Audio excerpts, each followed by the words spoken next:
Okay, so I've got my charger plugged in. This is a DC-DC. I'm taking in 48 volts and bumping it up to 84 volts. And then it is plugged in to here. And then going over to here, you can see I'm putting in 8 amps, 700 watts. That's per battery. So I'm putting 1400 watts right now into both my batteries because this is from one BMS and the other BMS is doing the same thing. And then here we go to our cells. Look at those. They're all charged up nicely. So that's, let's go back. What is that? 9 amps at 25 amp hour battery. So that can charge it in 3 hours. Or yeah, a little bit less than 3 hours. So about in an hour I should be at about 4 volts a cell. And that's where I'm going to shut it off at. So, alright, we'll check back in a little bit. And the another thing is charge time down here at the bottom right. It's been charging for 1 minute, 5 seconds. Well, I don't know why it's not updating. Oh, maybe I don't know what I'm talking about. Now it's 1 minute 4. Is that charge time till full? I don't know. Remaining amp hours is 15.3. So the capacity is going up 15.4. I'm sorry, 15.15, 15.16. So that's kind of neat. So right now, let's see what it's charging at. Let's see what it's pulling. 32 amps. It's pulling 32 amps from that power supply. That power supply is good for about 40 amps. So we're close to maxing out that power supply. And then, unfortunately, I can't do the amps out of here, but it's 18 amps coming out of here. And the way we can do that is by coming over here and clipping on to those 2 wires. So I've clipped on to those 2 wires right there and 18.18 amps. And that's why we're getting 9 amps into that guy right there. So, but another interesting thing is this bad boy is hot. Ouch, that's hot. So, spit. It's not sizzling hot, but it's hotter than I can stand holding it. That thing is toasty. So I might need to turn down the current to reduce the heat. But I got a couple more of these, so if I burn this one up, I'll replace it with another one and turn it down.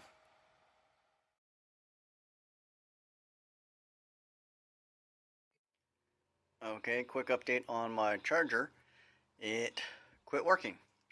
When I hook up my charger to my benchtop power supply, as soon as I hit power, the amps jump up to the set point. So something is shorted in here because I kept hooking it up to the server power supplies and they kept tripping out and I couldn't figure out what was going on. So I hooked power up to here and it just draws all the power it can, straight short.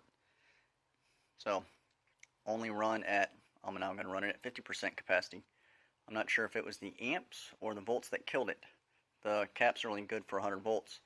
So they may be bad, I don't know. Or I may have blown up the transformer. It was getting really hot on the heatsink. So maybe the MOSFET or whatever is underneath there, probably a MOSFET, could have burnt up. I am not sure.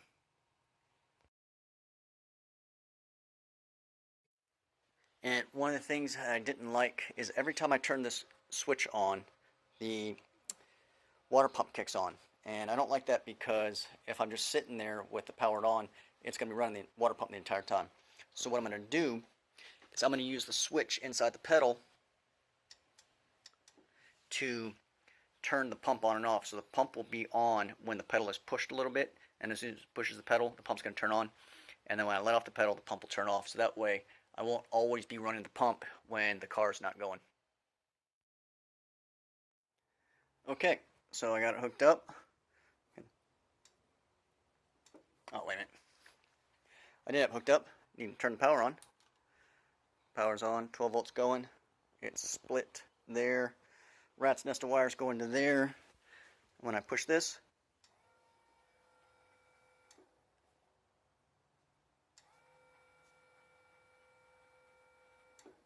so every time I hit the gas pedal, the water pump kicks on now. So much better. I like that a lot better because now I got it on. I got this thing powered up, and it's not just sitting there circulating water for no reason. So I think that's a major improvement. Alright, here is the current meter I'm going to use. I saw this when Will Proust talked about it on his golf cart video. It's a Drock current sensor. It's actually pretty good. It can take up to 200 amps. It can take up to 300 volts measuring and 90 volts power supply. But since I have 160 volts power supply, I'm in the 300 volt range. I have to use an extra battery. And what I'm going to do is I'm going to use my 12 volt battery to power the red and the black. And then on the high voltage side, I'm going to common up the blacks, the negatives. So I'm going to have the negative from my 12 volt and the negative from my 160 volt battery going into here. Then I have the red from the 12 volt going in, and then yellow from the 160 volt going in. And then my main power is going through the inductive sensor. And I'm pretty sure this will work. Pretty confident. I think it'll work. So I guess we'll hook it up and see what happens. Alright, so I'm ready to hook up my amp meter. And what I did, because I'm running 170 volts or so, I have to run this off of a separate power supply. I am powering this thing from, you can see two sets of wires. I made it to where both wires are the same, so I wouldn't have any idea which is which without a whole bunch of troubleshooting. So I think ahead. But one of the wires come from my 12 volt DC, and then the other wires come from up here. You can see I got positive here, negative here. So when I have power going to the controller, I'll actually see the actual volts going to the controller versus the battery, the power at the battery. I want to see what the controller is doing, not really what the battery's doing. So that's what I did. And then for the wiring, what I did is I took the black, and the black wire has both negatives hooked up. So from my 12 volt negative and from my battery negative. I am hoping this will work. I think it will work, but we'll find out whenever I finish hooking everything up. Alright, so step one, let's turn the power on here. Go look. And it's showing power. I can't really see. Okay, there we go. It's showing negative 161 amps because I don't have anything hooked up. It's showing the battery is dead. There we go. And 0 volts. That's because I have this thing disconnected right now. So now, I guess I'll hook it up. I have the charge port unplugged. I think everything is ready to go. That's on. So let's do pre-charge 1, 2. Well, so it's showing 161 volts with a dead battery. I'm not sure why the battery's dead. Maybe it's because I haven't programmed. Actually, I haven't programmed anything on this, so it doesn't know anything. And I'm currently using 32 watts. Again, I think that's because the amp meter's not hooked up. So, progress. Alright, so I've hooked up the amp meter, and it has not improved the situation, although when I did hang it down next to the pliers, it does think that there's current because of the steel mud pliers. But so it's showing 0.2 amps. It is showing correct voltage, 161 volts, so that's good. Alright, so just making a quick rudimentary dash. I just dropped this on, traced it, and it's going to go on there like that. And I've got 2 of these, and it's actually going to be like this. So I'm going to have my main power and then my individual batteries here. And the reason I'm doing my individual batteries is so when I'm charging, I'll be able to see what the voltage is in the batteries. But when I'm running, I'll have all 3 on. I don't know, that's the idea right now. We'll see where it goes. And then one of the other things, I talked earlier about battery hookup. I got these at battery hookup also. And like I said, it's an deal. You get 10 of them, and then maybe 6 of them work. And unfortunately, I don't have a lithium charger. So what I do is I put a little tab on the side right here that goes straight to the battery. And then I clip on to, I think that's the positive, so I'll clip on to the negative. And I'll just, hot charge through a benchtop power supply to charge these up. I mean, some of them came in perfectly good. Some of them were just trash. And I got maybe 6 good out of 10 is what I'm guessing. Alright, one hole done. And it fits a little snug, which is what I want. I'm not pushing it in all the way to where the tabs are going in, but hopefully once I jam it down all the way, it'll be in the right spot. We'll see. And I just gotta make sure I put it with the dots on the bottom, because I'm a knucklehead and I always put them upside down. If you can do it wrong, that's how I do it the first time. Alright. All 3 gauges are in. Now I'm gonna cut this a little bit smaller. I don't know. We'll figure it out. Alright, they're all in. Unfortunately, they're not all straight, but par for the course for this kart project so far.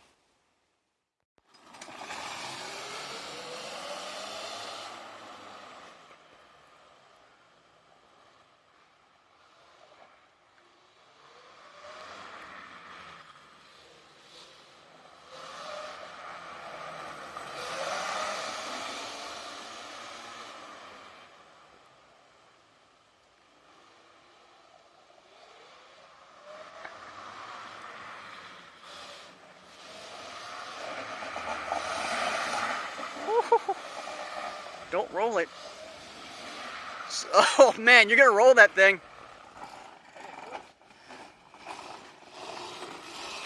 Love how quiet it is. Hey, just go ahead and roll it back down the driveway just because it's gonna roll backwards.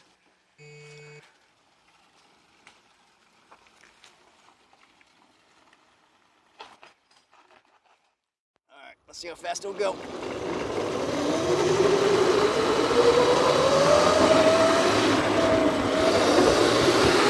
Lord, off the brakes. Brakes.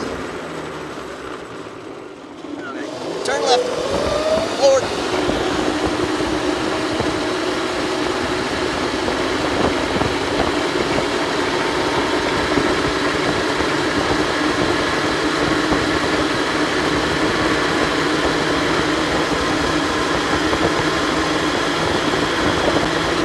Brakes.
It's chilly.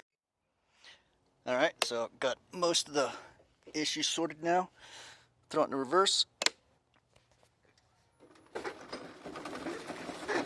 Now we're just coasting. A little bit of brakes. Okay. Go forward. And now, if you listen, when I hit the gas just a little bit, the water pump goes. So the water pump's automatic. Every time you hit the gas, the water pump turns on.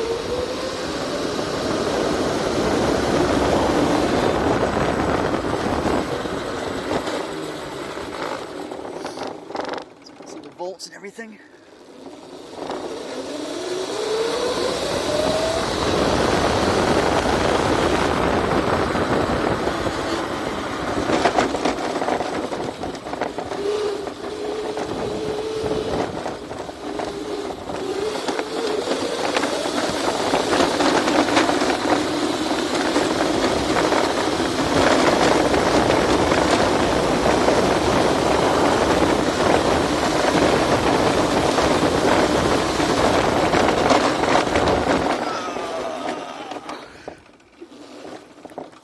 I just floored the brakes as hard as I could. Oh. Maybe I shouldn't be going through mud.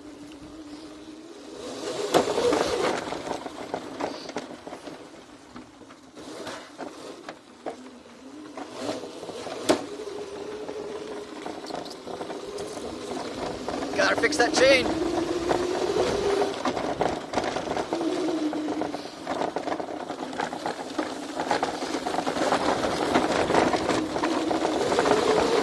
It's a fish tail. Woo! Oh, ow, ow, ow. Oh, gosh. Alright, sorry for the terrible video, but flooring it, or giving it gas and turning is a lot of fun.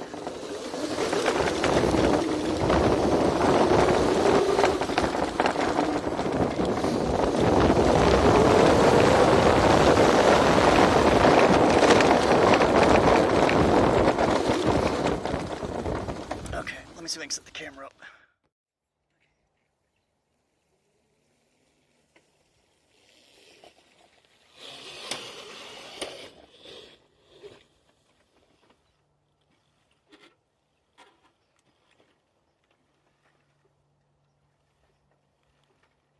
Feel like flame flex.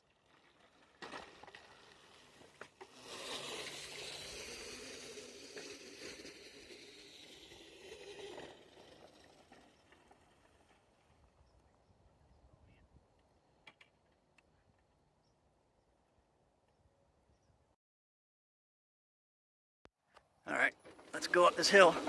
That hill looks pretty steep. We're just gonna go straight up and see what happens.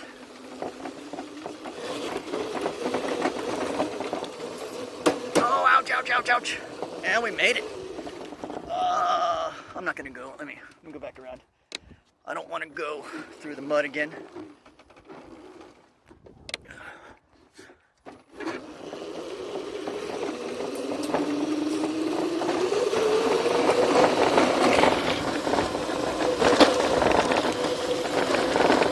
And all my loose things are falling all around. My little pre-charge resistor switches are falling over. Luckily, none of them are. Okay. I lost power. Oh, glass.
Brake pedal.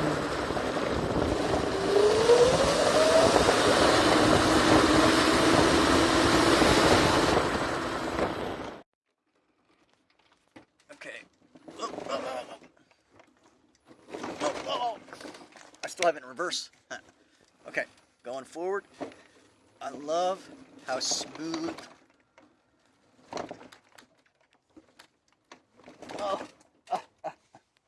Oh no. Oh. The loose wire's getting me.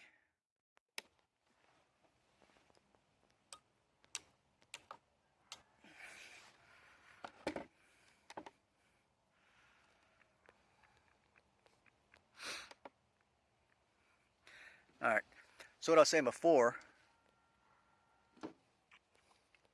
Okay, what's wrong?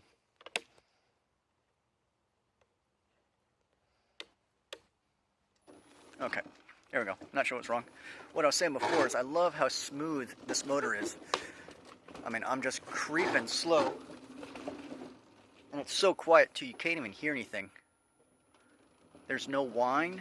There's nothing. I can hear the chain going, but that's about it. And even when I kind of come up and ride up a bump, it's just so smooth. So I'm really impressed with the sine cosine. And let me go out, see if I can get a better picture of that.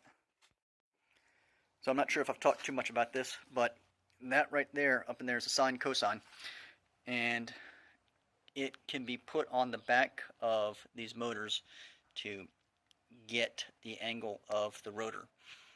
And you can see right there, that's the original connectors that were for the original one, and I just wired them in there. And what I did is I 3D printed a housing and screwed down the sine cosine onto it. And then I also machined a bolt so that I would be able to put the magnet on the shaft of the motor, which was already sitting right there, and then I spaced everything to where it was about right. Getting the sine cosine to work was a little bit tricky because you have to go in and adjust your parameters and make sure you get the right numbers and everything. And the Ninja has a good video about it where they were actually messing with the numbers within the Kelly software. So I'd recommend going and looking at that if you're looking at doing that on one of these motors. But man, I cannot wait to get the jack shaft supported. And what I'm going to do is I'm just going to put a support right here and be done with it. This is the chain that has the most tension in it, and that's what's causing this thing to pull. So as soon as I put a support, I guess right here, because I can only put it right here. No, I'm sorry. No, I'm going from here. That's right. Going from here up to here. So I'm going to put the support as close as I can to this, and I think that'll be everything I need, because I have the issue of the water cooling being in the way over there, and I can just crank on that more, crank it to the right more if I wanted to, but I really don't want to. I don't know if there's any, can't tell if that's leakage or not. I see something with the light, but yeah, there's fluid there, but I don't see any fluid leaking around anywhere. And then just moving this guy, super easy to move it. Before, when the brake was on it, I could not move this thing. So, and you can see where the brake rotor was getting scraped.